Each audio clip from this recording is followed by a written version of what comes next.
Good morning. നമ്മുടെ subject ഓഡിറ്റിംഗിലെ first chapter meaning and objectives. Meaning and objectives നമ്മൾ എങ്ങനെയാണ് ഓഡിറ്റിംഗ് വന്നത് എന്നുള്ള കാര്യം നമ്മൾ പറഞ്ഞു. അതായത് അക്കൗണ്ടിങ്ങിന് പൊതുവായിട്ട് പ്രിൻസിപ്പിൾസ്, കൺവെൻഷൻസ് ഇങ്ങനെയുള്ള കുറച്ച് കാര്യങ്ങൾ വന്നപ്പോൾ അത് ചെക്ക് ചെയ്യാൻ, അത് കറക്റ്റ് ആയിട്ട് പാലിക്കപ്പെടുന്നുണ്ടോ എന്ന് അറിയാൻ വേണ്ടിയാണ് നമ്മൾ ഓഡിറ്റിംഗ് കൊണ്ടുവന്നത്. അതായത് ഓഡിറ്റർ വന്ന് എങ്ങനെയാണ് അതെല്ലാം റെക്കോർഡ് ചെയ്യുന്നത്, അത് മാനിപ്പുലേറ്റ് ചെയ്യുന്നുണ്ടോ. നമുക്കറിയാം, നേരത്തെ പറഞ്ഞതാണ്, മനുഷ്യരാകുമ്പോൾ നമുക്ക് തെറ്റ് പറ്റാം, അല്ലെങ്കിൽ നമുക്ക് മനഃപൂർവ്വം തെറ്റുകൾ വരുത്താം. അപ്പൊ അതെല്ലാം നമ്മൾ ഒഴിവാക്കുക, അത് റെക്ടിഫൈ ചെയ്യുക എന്നുള്ളതാണ് നമുക്ക് ഓഡിറ്റ് കൊണ്ട് ഉദ്ദേശിക്കുന്നത്. ദെൻ ഓഡിറ്റിംഗ് വന്നത് ഒരുപാട് കാലങ്ങൾക്ക് മുമ്പ് ഓഡിറ്റിംഗ് വന്നു. നമുക്ക് ലോകത്തിലെ എല്ലാ രാജ്യങ്ങളിലും വന്നു. നമുക്ക് അറിയാം അക്കൗണ്ടിംഗ് പ്രിൻസിപ്പിൾസ്, അക്കൗണ്ടിംഗ് സ്റ്റാൻഡേർഡ്സ് ഓരോ രാജ്യങ്ങളിലും വ്യത്യാസമാണ്. ഇന്റർനാഷണൽ അക്കൗണ്ടിംഗ് സ്റ്റാൻഡേർഡ് എല്ലായിടത്തും ഒരേപോലെ തന്നെ നമ്മൾ ഫോളോ ചെയ്യുന്ന സമയത്ത് ഓരോ രാജ്യത്തിനും അതിൻ്റെതായിട്ടുള്ള അക്കൗണ്ടിംഗ് സ്റ്റാൻഡേർഡുകൾ വരും. ഇപ്പൊ ഇന്ത്യൻ അക്കൗണ്ടിംഗ് സ്റ്റാൻഡേർഡ് ഉണ്ട്, ഇന്ത്യൻ AS. ഇപ്പൊ നിങ്ങൾ പഠിച്ചതായിരിക്കും, ഇങ്ങനെ കോർപ്പറേറ്റ് അക്കൗണ്ടിങ്ങിലൊക്കെ പഠിച്ചതായിരിക്കും, അതേപോലെ തന്നെ ഫിനാൻഷ്യൽ അക്കൗണ്ടിങ്ങിൽ പഠിച്ചതായിരിക്കും ഈ കാര്യങ്ങള്. ഇങ്ങനെ അക്കൗണ്ടിംഗ് സ്റ്റാൻഡേർഡുകൾ വന്നപ്പോ അതാത് രാജ്യങ്ങളിൽ അത് ഇൻട്രൊഡ്യൂസ് ചെയ്തു. ദെൻ ഓഡിറ്റിംഗ് എന്ന് പറഞ്ഞിട്ടുള്ള ഈ ഒരു പ്രോസസ്സ് അതിനോടൊപ്പം തന്നെ ഓരോ ഇൻസ്റ്റിറ്റ്യൂഷനിലും, ഓരോ രാജ്യത്തുള്ള ഇൻസ്റ്റിറ്റ്യൂഷനിലും വരാൻ തുടങ്ങി. അപ്പൊ നമുക്ക് ഇന്ത്യയിലെ നമ്മുടെ ഇൻഡിപെൻഡൻസിന് മുമ്പും ഓഡിറ്റിംഗ് ഉണ്ടായിരുന്നു. ഇൻഡിപെൻഡൻസിന് മുമ്പ് നമുക്ക് ബ്രിട്ടീഷ് റൂൾ പ്രകാരമാണ് നമ്മൾ അവിടെ അക്കൗണ്ടിംഗ് നടത്തിയിരുന്നത്. അതിനനുസരിച്ചുള്ള ഓഡിറ്റിംഗ് ആയിരുന്നു വന്നിട്ടുള്ളത്. ദെൻ നമുക്ക് ഇമ്പോർട്ടന്റ് ആയിട്ട് പഠിക്കാനുള്ള ഒരു ഭാഗമാണ് reasons for the development of professional audit. ഒരു പ്രൊഫഷണൽ ഓഡിറ്റ് വരാനുള്ള റീസൺസ് എന്തൊക്കെയാണ്, എന്തൊക്കെ കാരണങ്ങൾ കൊണ്ടാണ് നമുക്ക് പ്രൊഫഷണൽ ഓഡിറ്റ് ഓരോ രാജ്യത്തും വന്നത്, അതിനുള്ള കാര്യങ്ങളാണ് നമ്മൾ പറഞ്ഞത്. അതിൽ ഓരോ കാര്യവും നമുക്ക് എന്താണെന്നുള്ളത് നോക്കാം. ഒന്ന്, റിനൈസൻസ്. റിനൈസൻസ് എന്ന് പറയാ നിങ്ങൾ പഠിച്ചിട്ടുണ്ടാവും, മലയാള മീഡിയത്തിൽ നവോത്ഥാനം എന്നൊക്കെ പഠിച്ചിട്ടുണ്ട്. പെട്ടെന്ന് നമുക്കൊരു ഉയർച്ച വരാം. ഇപ്പൊ റിനൈസൻസ് എന്ന് പറഞ്ഞു കഴിഞ്ഞാൽ ആദ്യം നമുക്ക് അറിയായിരുന്നു, ഒരു കുത്തക എന്ന് പറയുന്ന ഒരു കാര്യം ഒരാളുടെ കയ്യിൽ മാത്രമാണ് അതിന് പ്രൊഡക്ഷൻ ആൻഡ് ഡിസ്ട്രിബ്യൂഷൻ എന്ന് പറയുന്ന കാര്യങ്ങളൊക്കെ വന്നത്.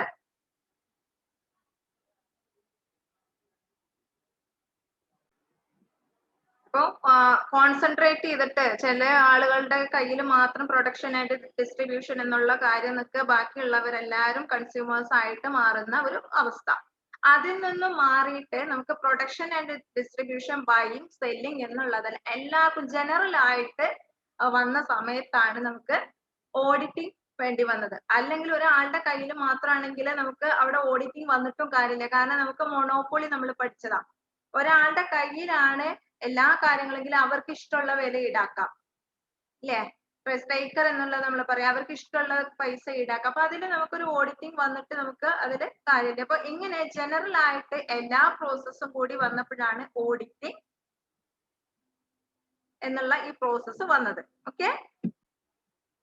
Then the second one, introduction of double entry.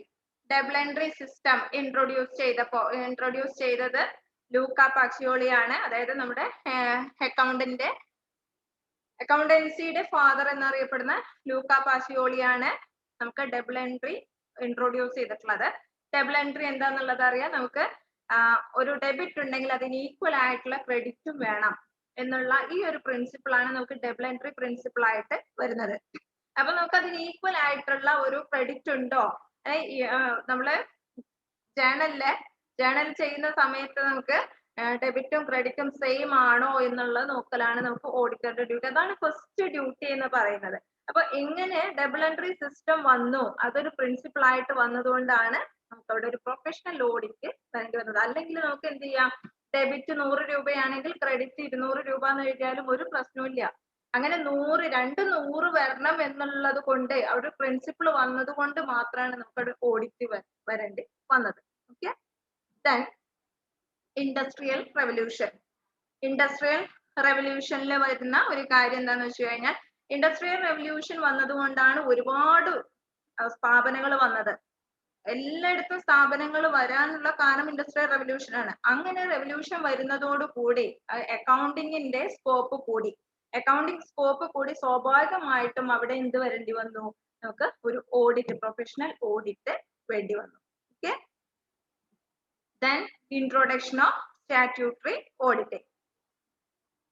ഇപ്പോ ഇൻട്രൊഡക്ഷൻ ഓഫ് സ്റ്റാറ്റ്യൂട്ടറി ഓഡിറ്റിംഗിൽ പറയുന്നത് നമുക്ക് സ്റ്റാറ്റ്യൂട്ട്സ് ഉണ്ട് ഇല്ലേ, നമുക്ക് ഒരുപാട് റൂൾസ് ആൻഡ് റെഗുലേഷൻസ് ഉണ്ട്. അപ്പൊ ഒരു കമ്പനി ഏത് ആക്ട് പ്രകാരമാണ്, അതേപോലെ തന്നെ ബാങ്കിങ്ങിന്റെ ആക്ടിൽ നമുക്ക് പറഞ്ഞിട്ടുണ്ടാവും ഓരോ കാര്യങ്ങൾ. ഓരോ സ്ഥാപനങ്ങളും നമുക്ക് ഇൻട്രൊഡ്യൂസ് ചെയ്യാം അതിൻ്റെതായിട്ടുള്ള ആക്ടുകൾ ഉണ്ട്. ആ ആക്ടുകളിൽ പറഞ്ഞിട്ടുള്ള അവരുടെ റൂൾസ് ആൻഡ് റെഗുലേഷൻസിൽ പറഞ്ഞിട്ടുള്ള കാര്യത്തിനനുസരിച്ചാണോ അവിടെ അക്കൗണ്ട്സ് ക്രിയേറ്റ് ചെയ്യുന്നത്, അതാണ് നമ്മൾ ഇവിടെ സ്റ്റാറ്റ്യൂട്ടറി ഓഡിറ്റിംഗ് എന്ന് പറയുന്നത്. സ്റ്റാറ്റ്യൂട്ട് അതാത് സ്ഥാപനങ്ങളുടെ സ്റ്റാറ്റ്യൂട്ട്സിനനുസരിച്ച് അക്കൗണ്ട്സ് പ്രിപ്പയർ ചെയ്യുന്നുണ്ടോ എന്നുള്ളത് ആര് നോക്കണം? ഓഡിറ്റർ ചെക്ക് ചെയ്യണം. അപ്പൊ അങ്ങനെ അത് ഉണ്ടോ എന്നുള്ളതിന് അറിയാൻ വേണ്ടിയിട്ടാണ് ഓഡിറ്റിംഗ് വന്നത്. ഓക്കെ. Then companies act 1956. നമ്മുടെ കമ്പനി ആക്ട് നമ്മുടെ വന്നിട്ടുള്ളത് 1956 അപ്പൊ ആ 56 പറയുന്ന സമയത്ത് ഓരോ കമ്പനിയും അത് ഡെവലപ്പ് ചെയ്യാൻ വേണ്ടിയിട്ട് നമുക്ക് അതിന് ആർട്ടിക്കിൾസ് ഓഫ് അസോസിയേഷൻ ഉണ്ട്, മെമ്മോറാണ്ടം ഓഫ് അസോസിയേഷൻ. ഇതിൽ പറയുന്ന കാര്യങ്ങളൊക്കെ കൃത്യമായിട്ട് പാലിക്കപ്പെടുന്നുണ്ടോ എന്നുള്ളത് ഓഡിറ്റർ ചെക്ക് ചെയ്യണം. ഓക്കെ. അതുകൊണ്ട് നമുക്ക് കമ്പനീസ് ആക്ട് വന്നതുകൊണ്ടും എന്ത് വന്നിട്ടുണ്ട്? ഓഡിറ്റ് വന്നിട്ടുണ്ട്. Then the next one, international standard for accounting and auditing. അക്കൗണ്ടിങ്ങിനും ഓഡിറ്റിങ്ങിനും സ്പെസിഫിക് ആയിട്ടുള്ള സ്റ്റാൻഡേർഡ് ക്രിയേറ്റ് ചെയ്തത് ആദ്യം നമുക്ക് 1973 IASC ഇന്റർനാഷണൽ അക്കൗണ്ടിംഗ് കമ്മിറ്റി നമ്മൾ എന്ത് ചെയ്തിട്ടുണ്ട്? അന്നാണ് നമ്മുടെ ഇന്റർനാഷണൽ അക്കൗണ്ടിംഗ് സ്റ്റാൻഡേർഡ് കമ്മിറ്റിയാണ് അതൊന്ന് മാറ്റം വരുത്താം. 1977 നമുക്ക് ഇന്റർനാഷണൽ ഫെഡറേഷൻ അക്കൗണ്ടൻസിന്റെ ഇന്റർനാഷണൽ ഫെഡറേഷൻ വന്നു. ദെൻ എങ്ങനെ ഓഡിറ്റിങ്ങിന് അക്കൗണ്ടിങ്ങിനനുസരിച്ച് ഓഡിറ്റിംഗ് നടത്തണം എന്നുള്ള സ്റ്റാൻഡേർഡ് അവിടെ ക്രിയേറ്റ് ചെയ്യപ്പെട്ടു. ഓക്കെ. Then court judgements. നമുക്ക് എന്തെങ്കിലും പ്രശ്നങ്ങൾ വന്നു കഴിഞ്ഞാൽ അതിനെ കോർട്ടിൽ പോയിട്ട് നമുക്ക് സ്യൂ ചെയ്യാം. അതായത് മനഃപൂർവ്വം തെറ്റ് വരുത്തിയതാണെങ്കിൽ ഒരു ഓഡിറ്റർ വന്നിട്ട് ചെക്ക് ചെയ്യുന്ന സമയത്ത് ഓഡിറ്ററോട് നമുക്ക് കയർക്ക് അങ്ങനെ എന്തെങ്കിലും പറഞ്ഞു കഴിഞ്ഞാൽ അവരുടെ സ്റ്റാൻഡേർഡ് ഫിക്സ് ചെയ്തതാണ്. ഓഡിറ്ററുടെ ഡ്യൂട്ടി ചെയ്യാൻ അവിടെ എന്തെങ്കിലും തെറ്റുകൾ ഉണ്ടോ എന്നുള്ളത്. അപ്പൊ അവിടെ കോർട്ട് ഓർഡർ അടക്കമുണ്ട്. നമുക്കത് എന്ത് ചെയ്യാം? നമ്മുടെ ഓഡിറ്റർക്ക് അത് സ്യൂ ചെയ്യാം. ദെൻ കമ്പ്യൂട്ടർ അക്കൗണ്ടിങ്ങില് നമുക്ക് മെയിൻ ആയിട്ട് നമ്മൾ എന്താ ചെയ്യുന്നത്? റെക്കോർഡിംഗ് മാത്രമാണ് ഉണ്ടായിരിക്കുക. റെക്കോർഡിംഗ് ചെയ്യുന്ന സമയത്ത് നമ്മൾ എന്ത് ചെയ്യാണ്? നമുക്ക് കിട്ടുന്ന ട്രാൻസാക്ഷൻസ് ഡയറക്റ്റ് ആയിട്ട് നമ്മൾ കമ്പ്യൂട്ടറിൽ എൻ്റർ ചെയ്യാണ്. അപ്പൊ അവിടെ സപ്പോർട്ടിംഗ് ഡോക്യുമെന്റ്സ് വേണം. എന്താ സപ്പോർട്ടിംഗ് ഡോക്യുമെന്റ്സ് എന്ന് വെച്ച് കഴിഞ്ഞാൽ വൗച്ചേഴ്സ്, വലിയ വൗച്ചേഴ്സ്, അങ്ങനെയുള്ള കാര്യങ്ങളൊക്കെ നമുക്ക് അവിടെ വേണം. കാരണം ഞാനൊരു മെഷീനറി പർച്ചേസ് ചെയ്തു, 10 ലക്ഷം രൂപയുടെ മെഷീനറി പർച്ചേസ്, അതിന്റെ ബില്ല് അവിടെ കാണണം. അപ്പൊ അത് ആ 10 ലക്ഷം ആയിരിക്കണം നമ്മൾ അവിടെ എൻ്റർ ചെയ്യേണ്ടത്. അങ്ങനെ സപ്പോർട്ടിംഗ് ഡോക്യുമെന്റ്സ് ഇല്ലാതെ ഡയറക്ട്ലി എൻ്റർ ചെയ്യുന്ന കാര്യങ്ങള് അത് എന്തായിരിക്കാം? പ്രശ്നങ്ങൾ വരാം. അപ്പൊ ഇങ്ങനെയുള്ള കാര്യങ്ങളും എന്ത് ചെയ്യണം? കമ്പ്യൂട്ടർ അക്കൗണ്ടിങ് വന്നതും നമ്മൾ ഓഡിറ്റിങ്ങിന് ഒരു കാരണമാണ്. Then auditing practices. നമുക്ക് ഇവിടെ കുറെ പഠിച്ചാൽ മാത്രം പോരാ, അതെന്ത് ചെയ്യുന്നു? നമ്മൾ പ്രാക്ടീസ് ചെയ്യുന്നത് എങ്ങനെയാന്ന് വെച്ച് കഴിഞ്ഞാൽ എങ്ങനെയാണ് നമുക്ക് അക്കൗണ്ടിങ്ങിന്റെ പ്രിൻസിപ്പിൾസ് ഇതേപോലെ തന്നെ അത് ഓഡിറ്റ് ഗവേൺ ചെയ്യുന്ന കാര്യങ്ങളെ ഇതിനനുസരിച്ച് നമ്മൾ എന്ത് ചെയ്യുന്നു? ഓഡിറ്റിംഗ് പ്രാക്ടീസസ് നടത്തുന്നു. നമ്മൾ അതെന്ത് ചെയ്യാണ്? നമ്മൾ ഇതുവരെ പഠിച്ച കാര്യങ്ങൾ അത് മനഃപ്പാഠം ആക്കാതെ നമ്മൾ അത് പ്രാക്ടീസ് ചെയ്യുന്ന രൂപത്തിലേക്ക് വന്നു കഴിഞ്ഞാൽ ഇതൊരു പ്രാക്ടിക്കലാണ്, ഇത് പ്രൊസീജിയർ ആണ്. അപ്പൊ അതിനനുസരിച്ച് നമ്മൾ എന്ത് ചെയ്യുന്നു? ഓഡിറ്റിംഗ് സ്റ്റാൻഡേർഡ് ഫിക്സ് ചെയ്തിട്ടുണ്ട്. Okay. Then SEBI act, securities and exchange board of India act 1992 വന്നതാണ്. ഇവിടെ സെബി ആക്ട് വരാനുള്ള കാരണം ഒരു കമ്പനിയിലെ അവരുടെ ഷെയർസ് ആൻഡ് ഡിബഞ്ചേഴ്സ്, അവരുടെ സെക്യൂരിറ്റീസ് എങ്ങനെയാണ് നമ്മൾ ഇഷ്യൂ നടത്തുന്നത്, അവരുടെ സെക്യൂരിറ്റീസ് ഇഷ്യൂ നടത്തുന്ന സമയത്ത് അവർക്ക് അതിന്റെ പ്രൈസിൽ വരുന്ന ചേഞ്ചസ് അതൊക്കെ എന്തിനനുസരിച്ചിരിക്കും? അവരുടെ പെർഫോമൻസിനനുസരിച്ചാണ് സെക്യൂരിറ്റീസിന്റെ പ്രൈസിൽ ചേഞ്ചസ് വരുന്നത്. ഓക്കെ. അപ്പൊ അങ്ങനെ ആ ഒരു സെക്യൂരിറ്റീസിന്റെ ഇൻവെസ്റ്റേഴ്സിന്റെ ഇൻട്രസ്റ്റ് എന്താണോ അത് എന്ത് ചെയ്യുക, അത് കീപ്പ് ചെയ്യുക. അതേപോലെ തന്നെ ഇവരുടെ ഈ പെർഫോമൻസിനെ നമ്മൾ റെഗുലേറ്റ് ചെയ്യാം. ഇങ്ങനെയുള്ള കാര്യങ്ങൾക്ക് വേണ്ടിയാണ് നമുക്ക് സെബി ആക്ട് വന്നിട്ടുള്ളത്. സെബി ആക്ട് വരുന്നത് എന്തുകൊണ്ടാ, നമുക്ക് ഇവിടെ അക്കൗണ്ട്സ് റെഡി ആണെങ്കിൽ മാത്രമേ ഇൻവെസ്റ്റേഴ്സിന്റെ ഇൻട്രസ്റ്റ് നമുക്ക് കീപ്പ് ചെയ്യാൻ സാധിക്കുള്ളൂ. ഓക്കെ, ദെൻ ഓഡിറ്റിംഗ് വരാനുള്ള നെക്സ്റ്റ് കാരണം അതാണ്. Then corporate governance. Corporate governance എന്ന് പറയുന്ന സമയത്ത് നമുക്ക് എന്ത് ചെയ്യാം, നമുക്ക് നല്ല രൂപത്തിൽ ഗവേൺ ചെയ്യാൻ പറ്റണം. ഓരോ സ്ഥാപനങ്ങളും നമുക്ക് നല്ല രൂപത്തിൽ ഗവേൺ ചെയ്യാൻ പറ്റുക, നല്ല രൂപത്തിൽ പെർഫോമൻസ് കാഴ്ചവെക്കുക, അവരുടെ മാനേജ്മെന്റും ഓഡിറ്ററും തമ്മിലുള്ള നല്ലൊരു ബന്ധം കീപ്പ് ചെയ്യുക. ഇതിനൊക്കെ വേണ്ടിയാണ് നമുക്ക് നെക്സ്റ്റ് ഓഡിറ്റിംഗ് വന്നിട്ടുള്ളത്. Then emergence of multinational companies. Multinational companies വരുമ്പോ നമുക്ക് അവിടെ ഇന്റർനാഷണൽ അക്കൗണ്ടിങ് സ്റ്റാൻഡേർഡ് ഉപയോഗിക്കേണ്ടി വരും. ദെൻ അത് കറക്റ്റ് ആണോ എന്നുള്ളത് കൂടി നമ്മൾ ഇവിടെ ചെക്ക് ചെയ്യുന്നു. Okay, then globalisation.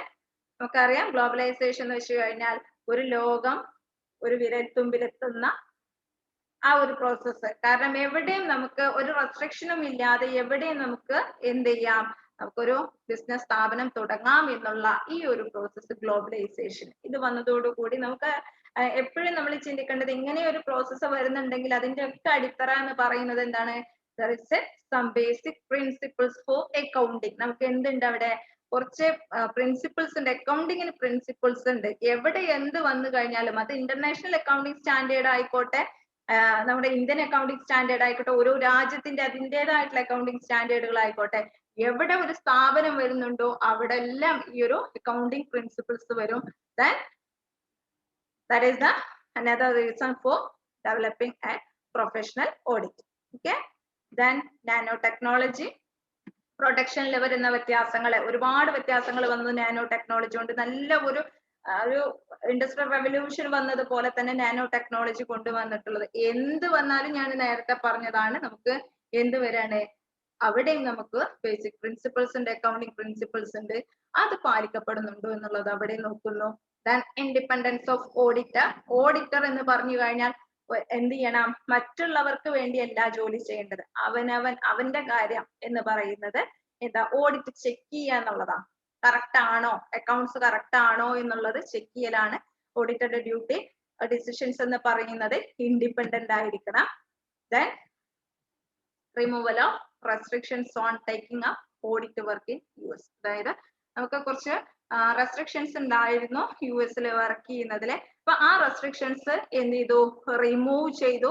ആ റിമൂവ് ചെയ്ത കാര്യങ്ങൾ, അതായത് ജനറലി അക്സെപ്റ്റഡ് അക്കൗണ്ടിങ് പ്രിൻസിപ്പിൾസ് ഒക്കെ വന്നതോട് കൂടിയിട്ട് എല്ലായിടത്തും ഒരേപോലെയുള്ള പ്രിൻസിപ്പിൾസ് ഒക്കെ വരാൻ തുടങ്ങി. ദെൻ അതുകൊണ്ട് നമുക്ക് അവിടെയുള്ള അക്കൗണ്ട്സും റെസ്ട്രിക്ഷൻസ് ഒക്കെ മാറ്റിവെക്കപ്പെട്ടു. Then the New Companies Act 2013. Okay, Companies Act 2013 ഇവിടെ 16 ആണിത്, 17 ആണ്. നോക്ക്, എന്റെ കയ്യിൽ വന്ന മിസ്റ്റേക്ക് ആണ്. ഇവിടെ നമുക്ക് പറയുന്നത് കമ്പനി ആക്ട് 2013 പ്രകാരം പറഞ്ഞിട്ടുള്ളത്, ഏതൊരു സ്ഥാപനത്തിലും എന്ത് ചെയ്യണം, ഒരു കോസ്റ്റ് അക്കൗണ്ടോ അല്ലെങ്കിൽ ഒരു ചാർട്ടേഡ് അക്കൗണ്ടന്റോ ഉണ്ടായിരിക്കണം, ഒരു ഇന്റേണൽ ഓഡിറ്റർ ഉണ്ടായിരിക്കണം. ഓക്കെ, ദെൻ അതേപോലെ തന്നെ പറഞ്ഞിട്ടുള്ളത് എന്താണ്, ആ ഒരു ഓഡിറ്ററെ എന്തിൽ നിന്നൊക്കെ ഒഴിവാക്കി കൊടുക്കണം, ബുക്ക് കീപ്പിംഗ്, അതേപോലെ തന്നെ പിന്നെ സാധാരണ ചെയ്യുന്ന അക്കൗണ്ടിങ് ഒക്കെ ഇല്ലേ, അങ്ങനെയുള്ള സർവീസിൽ നിന്നും ഒഴിവാക്കി കൊടുക്കണം. ആ ഇന്റേണൽ ഓഡിറ്ററുടെ ഡ്യൂട്ടി എന്തായിരിക്കണം, ഇന്റേണൽ ചെക്ക് മാത്രമായിരിക്കും, അല്ലാതെ അക്കൗണ്ട്സ് ക്രിയേറ്റ് ചെയ്യലല്ല അവരുടെ ഡ്യൂട്ടി. അതെന്തായിരിക്കണം, ഉള്ള അക്കൗണ്ട്സിനെ ഇന്റേണൽ ചെക്ക് നടത്തുക, ഇങ്ങനെയുള്ള അതേപോലെ തന്നെ വാല്യുവേഷൻ വെരിഫിക്കേഷൻ ഇങ്ങനെയുള്ള കാര്യങ്ങളൊക്കെ ചെയ്യുക എന്നുള്ളതായിരിക്കും ആ ഒരു ഓഡിറ്ററുടെ ഡ്യൂട്ടി. Okay, thank you. ഇത്രയാണ് നമ്മുടെ ഇന്നത്തെ ഫസ്റ്റ് ടോപ്പിക്കിൽ നമുക്ക് പഠിക്കാനുള്ളത്.